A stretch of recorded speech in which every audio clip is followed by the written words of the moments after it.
Assalamualaikum warahmatullahi wabarakatuh. Waalaikumsalam warahmatullahi wabarakatuh.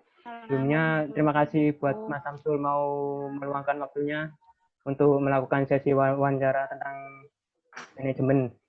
Kami dari Universitas Muhammadiyah mau melakukan wawancara. Kami dari Prodi Akuntansi P2K. Untuk selanjutnya kita mulai sesi pertanyaannya. Silakan teman-teman yang mau melakukan pertanyaan, memberikan pertanyaan mungkin. Oke, selamat malam Mas Samsul. Malam. Saya mulai ya Mas Samsul untuk pertanyaan dari saya. Boleh. Bisakah dijelaskan posisi dan tingkat manajemen Mas Samsul di perusahaan Mas Samsul? Kalau posisi saya sekarang di bagian supervisor. Nah, kalau tingkat manajemennya itu masih tingkat pertama. Jadi kalau di manajemennya itu sendiri saya di tingkat manajemen yang di bagian operasional. Oh begitu. Terus untuk yang lainnya bisa ditambahkan lagi, mungkin ada teman-teman yang mau bertanya. Saya ya Mas Samsul. Iya.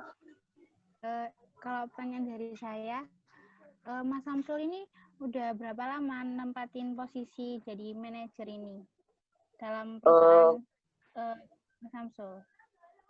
Kalau lamanya mungkin saya kira-kira nempatin posisi itu sekitar 2 tahun, Mbak. Jadi 2 tahun berjalan lah istilahnya. 2 tahun berjalan, dan awalnya tuh nggak langsung manajer seperti itu. Jadi saya jadi bawahan dulu, habis itu nanti selama dari perusahaan itu sudah percaya sama saya, nanti baru saya diangkat jadi manajer seperti itu. Oh gitu. Mungkin Mas Dede mau tanya juga. Lanjut ke Mbak Ica dulu mungkin. Oh, Mbak Ica. Oke, buat Mas Samsul, pada posisi yang saat ini Mas Samsul tempati, itu keterampilan manajemen apa yang paling banyak digunakan di perusahaannya Mas Samsul? Oke, kalau masalah manajemennya saya lebih ke mengatur sumber daya alam, sumber daya manusia, sorry. Jadi mengatur dari yang awal perencanaan pas awal proyek sampai selesai proyeknya itu seperti apa gitu. Jadi masalah nanti sumber daya manusia. Jadi saya nanti yang rekrut dari awal itu saya gitu. Sampai contohnya gini. Jadi saya ada proyek satu di semisal Mojokerto seperti itu. Nah, habis gitu saya dikasih tanggungan buat menyelesaikan proyek itu selama 2 bulan gitu contohnya. Nah, setelah saya dapat gambaran, nanti baru saya merekrut sumber daya manusianya itu yang dibutuhkan berapa. Kalau dalam jangka waktunya 2 bulan itu dianya membutuhkan berapa sumber daya manusianya seperti itu. Nah, setelah semuanya itu berjalan, nanti awalnya saya harus merancang dulu bahan-bahannya seperti apa, terus pelaksanaan tiap hari pekerjaannya itu seperti apa, sampai dia 2 bulan ke depan seperti itu.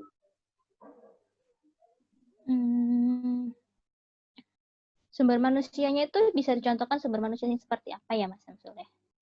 Lebih spesifiknya. Jadi kalau sumber daya manusianya itu misal contoh seperti ini. Saya memiliki proyek satu infrastruktur yang pertama. Nah, habis itu yang diperlukan itu seperti apa sumber daya manusia yang bisa mengoperasionalkan membangun jaringan dari awal. Jadi contohnya kita narik kabel, terus memasang data access point ataupun CCTV dan lain-lain. Nah, kalau sumber daya manusianya sendiri itu memang ada seleksi gitu. Jadi nggak sembarangan saya rekrut sumber daya manusianya seperti itu. Jadi harus ada tahap-tahap yang harus dilalui oleh sumber daya manusia tersebut. Begitu. Gitu, baiklah kalau gitu.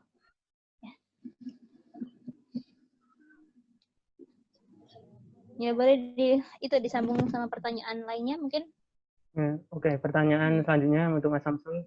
Dari faktor-faktor Iya. lingkungan eksternal luar seperti politik, teknologi, ekonomi, sama sosial. Dari beberapa itu mana yang paling mempengaruhi dari perusahaan Masnya ini? Faktor-faktor itu mana yang paling mempengaruhi? Politik, teknologi, ekonomi, sosial. Ekonomi dan sosial. Kalau saya sih lebih ke teknologi, Mas. Soalnya selama kita lingkungannya itu kita nggak mempengaruhi sama teknologi yang baru, kita nggak bakal laku. Kesusahan. Kalau dalam segi politiknya mungkin memang ada, tapi nggak seberapa berpengaruh dari bagian teknologi itu. Kalau bagian ekonomi itu lebih ke kalau semisal dolarnya naik, nah itu sangat berpengaruh sama saya. Oke. Itu sih. Kalau lebih tepatnya itu yang paling berdampak itu bagian teknologi. Soalnya kalau kita jarang-jarang update, ya kita nggak bakal laku seperti itu. Oke. Kalau dari lingkungan eksternal dalam nih Mas, misal seperti pemasok, pesaing, pemerintah, pelanggan, serikat kerja sama media, ini ada yang berpengaruh nggak? Mungkin ada pesaing lain yang lebih, perusahaan lain yang lebih Kalau pesaing itu pasti ada, Mas. Kalau pesaing itu pasti ada, tapi tergantung dari kita manajemennya pas waktu kita mau mengajukan proyeknya itu seperti apa gitu. Jadi kita harus memberi solusi di mana solusi itu bisa digunakan di perusahaan tersebut seperti itu. Jadi kalau masalah pesaing sih kalau dari saya pribadi sih nggak seberapa berpengaruh sih. Soalnya dari sisi saya pun sudah ada peluru-peluru yang sudah saya siapkan. Oke, cukup dari saya. Yang lain mungkin ada pertanyaan tambahan? Oke, pertanyaan tambahan dari saya untuk Mas Samsul. Mengenai masalah etika dipraktekkan dalam perusahaan Mas Samsul itu seperti apa sih? Bisa diberikan contohnya Mas Samsul untuk kita? Etika dalam bekerja gitu kan? Atau gimana? Ya, boleh kan biasanya dalam suatu perusahaan kan ada SOP-nya tersendiri. Lah SOP untuk di perusahaan Mas Samsul itu seperti apa? Bisa dicontohkan Mas Samsul? Kalau masalah SOP, dari sisi kita sangat menonjol ke bagian keamanan, Mbak. Jadi saat pekerja itu dia mulai bekerja, jadi kita harus siapkan dulu kayak seperti harness, rompi, terus topi, helm dan lain-lain seperti itu. Nah kalau masalah etikanya pun kalau dari sumber daya manusianya saya menekankan disiplin. Soalnya gini, kalau selama sumber daya manusia itu kita nggak disiplin, kita nggak bisa menuntaskan proyek tersebut. Misal kalau kita dari proyek yang sebelumnya kita dapat waktunya cuma 2 bulan. Nah, habis itu kita pas waktu pengerjaan tuh lebih dari 2 bulan. Nah, itu kita bisa rugi. Nah, makanya dari kalau masalah disiplinnya sangat-sangat diterapkan masalah itu. Jadi yang pertama disiplin, habis itu keamanan. Gitu sih. Baik. Oke. Apakah ada yang mau ditanyakan lagi untuk teman-teman? Caranya Mas Samsul buat kayak membentuk budaya di perusahaannya itu kayak gimana? Maaf, Mbak. Suaranya nggak suara Mbak dengar soalnya. Sorry. Oh ya.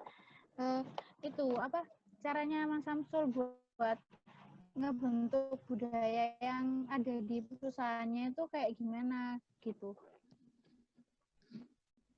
Kalau membentuk budaya, halo Mas Samsul. Yang ini seperti etika ya, Mbak? Yang saya jawab yang sebelumnya itu kan? Benar. Oh gitu. Kalau budayanya sih, kalau hal sepele seperti ini kan, yang dari awal kan saya menekankan masalah disiplin, sama keamanan. Nah, yang pertama itu masalah disiplin. Jadi, semisal ya pekerjaannya itu maksudnya jam 7. Ya udah jam 7 di di lokasi. Kalau misal nggak di lokasi, kita ada kayak kalau pas di kampus-kampus itu ada hukuman gitu istilahnya. Entah itu disuruh potong gaji atau gimana seperti itu. Oh, gitu. Itu sih. Soalnya kalau dari sisi saya sendiri masalah disiplin ini sangat-sangat diperhatikan sekali. Soalnya kalau kita sampai nggak disiplin, yang bisa kita malah rugi seperti itu. Oh iya ya. Nah, terus ya ini mungkin Mas Didi mau nambah lagi pertanyaannya, apa Mbak Ica juga? Saya. Ini Mas Samsul. Saat Boleh. menjalankan fungsi manajemen POAC, Planning, Organizing, Actuating, sama Controlling di perusahaannya Mas Samsul, itu bisa diuraikan dalam penggunaan waktu selama jam kerja?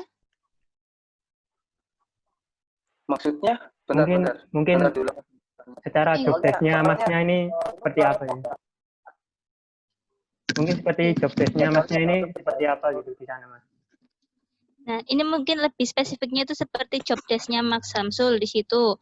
Planning-nya itu lebih kayak gimana, controlling-nya kayak gimana, organizing juga, sama actuating-nya juga kayak gimana di perusahaannya Mas Samsul selama jam kerjanya. Dalam mengkontrolling, terus dalam apa gitu. Kalau masalah controlling itu saya biasanya setiap 1 minggu sekali. Jadi kalau semisal hari Senin sampai hari Sabtu, ya udah saya datangnya itu hari Senin dan hari Sabtu. Dan nanti di hari Selasa, Rabu, Kamis, Jumat, nah itu biasanya ada bawahan saya yang biasanya itu dia setor tiap harinya itu dia ngerjain apa aja sih. Nah, habis itu saya bisa istilahnya di-record istilahnya. Jadi semisal kalau yang satu rekan sudah, ya udah. Nah, habis itu besoknya ini saya ngerjain apa. Nah, itu sebelumnya memang sudah direncanakan, tapi kan pas waktu di lapangan kan nggak mungkin semuanya mulus mulus semua yang seperti kayak pas direncanakan yang pas dari awal itu. Nah, jadi kalau semisal kita udah pindah jalur dari yang sudah yang direncanakan, nah itu kita bisa namanya itu solusi kedua. Jadi kalau semisal yang di hari pertama ini dia harus menyelesaikan pekerjaan ini. Nah, tapi di hari pertamanya itu dia nggak bisa menyelesaikan. Nah, habis itu gimana caranya kita dalam 1 hari ini dia bisa mengerjakan seperti itu. Yang pertama yang saya lakukan itu kalau semisal dari entah itu dalam tukang-tukangnya atau sumber daya manusianya dia mau lembur, ya udah silakan. Jadi saya memang harus menargetkan dalam satu hari ini harus bisa selesai seperti itu. Gimana pun caranya. Entah itu uang lembur ataupun nanti mau nambah sumber daya manusia. Nah, itu udah diatur sama yang bawahan saya biasanya. Gitu. Yang penting saya dari atasan itu 1 hari itu harus selesai seperti itu. Kalau masalah controllingnya. Terus kalau planningnya, mungkin adakah planningnya, actuating, perencanaan, pengorganisasian, atau... Kalau planningnya saya, masalah planningnya ya sebelum kita pengerjaan udah saya planning gitu. Jadi sebelum memang bekerja itu saya sudah planning gitu sih. Kalau yang lainnya kayaknya nggak ada sih. Baik, kalau begitu teh. Mungkin ada yang lainnya? Saya mau bertanya lagi untuk Mas Samsul. Mas Samsul, ya. Semisal nih, Mas Samsul kan planningnya kan dalam 1 hari itu harus bisa selesai. Pernah enggak kejadian dalam 1 hari itu pernah di luar deadline atau di luar planning? Misalkan ada yang harusnya selesai hari itu juga, ternyata belum selesai. Otomatis kan dari pihak atasan Mas Samsul sendiri juga akan memberikan respon yang balik dalam arti marah-marah kan pasti ada ya Mas Samsul. Ya. Mas Samsul itu gimana sih caranya untuk manajemen ke bawahannya agar tidak sampai kejadian terulang lagi? Kalau bawaannya sih mestinya kalau yang itu kan kalau kita udah salah ya Mbak. Jadi kalau yang dalam satu itu nggak selesai, jadi kan pasti yang disalahkan saya dari atasan itu pasti. Nah nanti yang dari atasan nanti bakal bertanya yang nggak selesai ini yang sebelah mana, terus kenapa dan kok bisa dia nggak selesai seperti itu. Nah kalau dia mengapanya saya jawab dari sumber daya manusianya nggak cukup, ya udah nanti besoknya bakal ditambah sumber daya manusianya gitu. Kalau bilangnya itu karena misal dari satu lapangan itu dia bangunannya masih belum selesai gitu, dan dari sisi saya, nah itu kan nggak bisa kerja karena bangunannya yang di sana belum selesai gitu. Nah kalau kita ngomongnya itu di bagian bangunan masih belum jadi, kan dalam intinya kan bukan salah dari kita, tapi salah dari pekerjaan-pekerjaan yang lain seperti itu sih. Kalau seperti itu kalau misal dari entah itu atasan dan lain-lain itu seperti itu harusnya.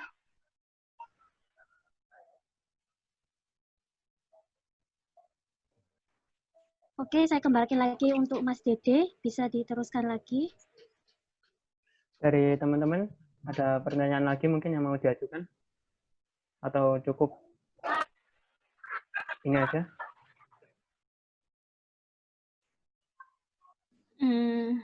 Saya rasa udah cukup sampai Cukup sini ya? Iya, sudah Cukup ya? Oke, kalau gitu. Terima kasih ya Mas Samsul udah mau meluangkan Ya, terima kasih waktunya Mas ya. buat Udah mau sebagai melakukan. narasumber kami. Ya. Oke, Ya. Oke, makasih. Kita akhiri ya. Assalamualaikum warahmatullahi wabarakatuh. Assalamualaikum warahmatullahi wabarakatuh.